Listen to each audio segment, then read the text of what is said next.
ഡിവൈഎഫ്ഐയുടെ മെമ്പർഷിപ്പ് അദ്ദേഹത്തിനുണ്ട് എന്ന് നിങ്ങൾ ഒരു വിശ്വസിക്കാൻ കഴിയുന്ന തെളിവ് എനിക്ക് കൊണ്ടുവരികയാണെങ്കിൽ അടുത്ത നിമിഷം ഈ പറയപ്പെടുന്ന സ്റ്റാഫ് എന്റെ പേഴ്സണൽ സ്റ്റാഫ് അംഗങ്ങളുടെ കൂട്ടത്തിൽ ഉണ്ടാവില്ല എന്നൊക്കെ തരത്തിലുള്ള ഫോട്ടോ അടക്കം എന്റെയും എംപിയുടെയും ഒക്കെ ഫോട്ടോ അടക്കം വെച്ചുകൊണ്ടുള്ള ഒരു പ്രചരണം നടത്തിക്കൊണ്ടിരിക്കുകയാണ്. അപ്പൊ ഈ MLA ഓഫീസ് ഉദ്ഘാടനം ചെയ്യുന്ന ദിവസം തന്നെ ഇത്തരത്തിൽ എന്തുകൊണ്ട് ഇങ്ങനെ ഒരു പ്രചരണം വന്നു എന്നുള്ളതിൽ പലരും എന്നോട് സംശയം പ്രകടിപ്പിക്കുകയുണ്ടായി. എനിക്കും ആ സംശയമുണ്ട്, എങ്കിലും ഞാൻ അങ്ങനെ പറയുന്നില്ല, പരസ്യമായിട്ട് പറയാൻ ആഗ്രഹിക്കുന്നില്ല.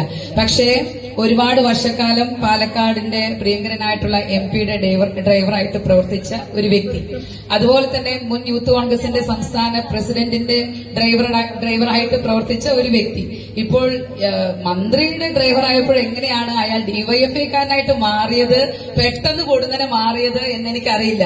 അപ്പോ യൂത്ത് കോൺഗ്രസിന്റെ പ്രസിഡന്റായിട്ട് പ്രവർത്തിച്ചപ്പോ അയാൾ നല്ലവനായിരുന്നു, അതുപോലെ MPയുടെ ഡ്രൈവറായിട്ട് പ്രവർത്തിച്ചപ്പോഴും അദ്ദേഹം നല്ലവനായിരുന്നു. ഈ മന്ത്രിയുടെ ഡ്രൈവറായിട്ട് വന്നപ്പോ എങ്ങനെ പാർട്ടി മാറിപ്പോയി എന്നുള്ള ആ അതിശയകരമായിട്ടുള്ള മാറ്റം മനസ്സിലാക്കാൻ സത്യത്തിൽ എനിക്ക് കഴിഞ്ഞിട്ടില്ല. ഞാനും ആ അതിശയത്തിൽ തന്നെ നിൽക്കുന്ന ഒരു സാഹചര്യമാണ്. ഇനി ആ വ്യക്തിയുടെ കുടുംബം ഒരു കോൺഗ്രസ് കുടുംബമാണ്. അദ്ദേഹത്തിന്റെ വീട്ടിൽ നിന്ന് തന്നെ ഈ കഴിഞ്ഞ പഞ്ചായത്ത് തെരഞ്ഞെടുപ്പിൽ DCC കൈപ്പത്തി ചിഹ്നം കൊടുത്ത് ഈ പഞ്ചായത്ത് തെരഞ്ഞെടുപ്പിൽ സ്ഥാനാർത്ഥിയായിട്ട് മത്സരിച്ചിട്ടുണ്ട്. പിന്നെ എങ്ങനെ ഈ എന്റെ ഡ്രൈവറായപ്പോ ഇദ്ദേഹം മാത്രം എങ്ങനെ ഡിവൈഎഫ്ഐ ആയി എന്ന് എനിക്കറിയില്ല. മുണ്ടൂർ കുമ്മാട്ടി ഉത്സവം നടക്കുന്ന സമയത്ത് നിങ്ങൾക്ക് എല്ലാവർക്കും അറിയാം, അവിടെ പന്തലൊക്കെ കെട്ടിക്കൊടുക്കുന്നത് കോൺഗ്രസ് പാർട്ടിയാണ്. അതേസമയം DJ പാർട്ടി നയിക്കുന്നത് പലപ്പോഴും ഡിവൈഎഫ്ഐ ആണ്. അവരുടെ DJ പാർട്ടിയിൽ പോയി ആർക്ക് വേണമെങ്കിലും നൃത്തം ചെയ്യാം. അത് ഇന്ന പാർട്ടിയെന്നോ ഇന്ന വ്യക്തിയെന്നോ ഇല്ല, ആർക്കും സ്ത്രീകൾക്കും പെൺകുട്ടികൾക്കും ആൺകുട്ടികൾക്കും ചെറുപ്പക്കാർക്കും ഒക്കെ നൃത്തം ചെയ്യാം. അങ്ങനെ നൃത്തം ചെയ്യുന്ന ഒരു വീഡിയോയിൽ നിന്ന് ആ ചെറുപ്പക്കാരന്റെ മുഖം അടിച്ചു മാറ്റി അത് കാർഡിറക്കി എനിക്കെതിരെ കളിച്ച ആളുകൾക്കെതിരെ, കളിപ്പിച്ച ആളുകൾക്കെതിരെ ഒന്നും ഒരു കമന്റും പറയാൻ ഞാൻ ആഗ്രഹിക്കുന്നില്ല. ഇതിനൊക്കെ ദൈവം കൂലി തന്നോളും എന്നുള്ളത് മാത്രമേ ഈ അവസരത്തിൽ ഞാൻ പറയാൻ ആഗ്രഹിക്കുന്നുള്ളൂ.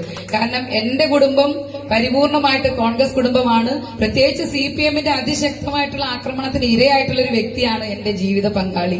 സോഡാ കുപ്പി പൊട്ടിച്ച് കവിളത്തുകൂടെ അത് ഉള്ളിലേക്ക് കുത്തിക്കയറ്റി മാസങ്ങളോളം ICUവിൽ കിടന്ന് മരണാസന്നമായിട്ടുള്ള നിലയിൽ കിടന്ന് മുന്നോട്ട് പോയി ഇപ്പോൾ അവർക്കെതിരെയൊക്കെ പോരാടി ആ മുറിവിന്റെ അടയാളം മാറ്റുന്നതിന് വേണ്ടി താടി സ്ഥിരമായിട്ട് തന്റെ വ്യക്തിപരമായിട്ടുള്ള അടയാളമാക്കി മാറ്റിയ ഒരു വ്യക്തി എന്റെ ജീവിത പങ്കാളിയായിരിക്കുമ്പോൾ അത്തരത്തിൽ നമ്മുടെ ഏതെങ്കിലും ഒരു കോൺഗ്രസുകാരനെയോ യൂത്ത് കോൺഗ്രസുകാരനെയോ ആക്രമിച്ച ഒരു വ്യക്തിയെ എന്റെ പേഴ്സണൽ സ്റ്റാഫിൽ എടുക്കും എന്ന തരത്തിലുള്ള പ്രചരണം നടത്തിയ ആളുകളോട് എനിക്ക് സൂചിപ്പിക്കാനുള്ളത്, നിങ്ങൾ പഠിച്ച സ്കൂളിലല്ല KA തുളസി പഠിച്ചത്, ഞാൻ പഠിച്ചത് മറ്റൊരു സ്കൂളിലാണ്, മറ്റൊരു കോളേജിലാണ്. ഇനി ഒരു കാര്യം കൂടി അവരെ എനിക്ക് വെല്ലുവിളിക്കാനുള്ളത്, ഇത് അഹങ്കാരം കൊണ്ടുള്ള വെല്ലുവിളിയല്ല, ജനങ്ങളോടുള്ള, പാർട്ടിയോടുള്ള, മുന്നണിയോടുള്ള ആത്മാർത്ഥത കൊണ്ട് മാത്രമുള്ള ഒരു വെല്ലുവിളിയാണ്. എന്റെ പേഴ്സണൽ സ്റ്റാഫിൽ ഇരിക്കുന്ന ഈ പറയപ്പെടുന്ന ചെറുപ്പക്കാരനായിട്ടുള്ള ഡ്രൈവർ, അദ്ദേഹം ഏതെങ്കിലും ഒരു കോൺഗ്രസുകാരനെ അല്ലെങ്കിൽ ഏതെങ്കിലും ഒരു യൂത്ത് കോൺഗ്രസുകാരനെ ഏതെങ്കിലും തരത്തിലുള്ള അതിക്രമമോ ആക്രമണമോ നടത്തിയ വ്യക്തിയാണെങ്കിൽ അതിനൊരു തെളിവ് നിങ്ങൾ എന്റെ മുന്നിൽ കൊണ്ടുവരികയാണെങ്കിൽ, അതുപോലെ ഡിവൈഎഫ്ഐയുടെ മെമ്പർഷിപ്പ് അദ്ദേഹത്തിനുണ്ട് എന്ന് നിങ്ങൾ ഒരു വിശ്വസിക്കാൻ കഴിയുന്ന തെളിവ് എനിക്ക് കൊണ്ടുവരികയാണെങ്കിൽ അടുത്ത നിമിഷം ഈ പറയപ്പെടുന്ന സ്റ്റാഫ് എന്റെ പേഴ്സണൽ സ്റ്റാഫ് അംഗങ്ങളുടെ കൂട്ടത്തിൽ ഉണ്ടാവില്ല എന്നുകൂടി അടിവര ഇട്ടുകൊണ്ട് പറയാൻ ഞാൻ ആഗ്രഹിക്കുകയാണ്.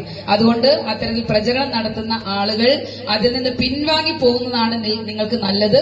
അല്ലെങ്കിൽ ജനങ്ങളുടെ മുന്നിൽ വഷളാകുന്നത് നിങ്ങൾ മാത്രമായിരിക്കും. കാരണം ഒരു MLA ഓഫീസ് ഉദ്ഘാടനം ചെയ്യപ്പെടുന്ന ഏറ്റവും സന്തോഷകരമായിട്ടുള്ള ഒരു ചടങ്ങ് അത്ര സന്തോഷകരമാക്കണ്ട എന്ന് ആരെങ്കിലും തീരുമാനിച്ചിട്ടുണ്ടെങ്കിൽ അതിനുള്ള മറുപടി അടുത്ത 5 വർഷക്കാലം ഈ MLA ഓഫീസിൽ നിന്ന് ഈ കോങ്ങാട് നിയോജക മണ്ഡലത്തിലെ മുഴുവൻ ആളുകൾക്കും കൊടിയുടെ നിറം നോക്കാതെ കക്ഷി രാഷ്ട്രീയത്തിനതീതമായി ഏറ്റവും മികച്ച സേവനം ഉറപ്പുവരുത്തിക്കൊണ്ടായിരിക്കും എന്നുള്ളതാണ് ഇത്തരത്തിൽ തെറ്റായ പ്രചരണം നടത്തിയ ആളുകളോട് എനിക്ക് സൂചിപ്പിക്കാനുള്ളത്.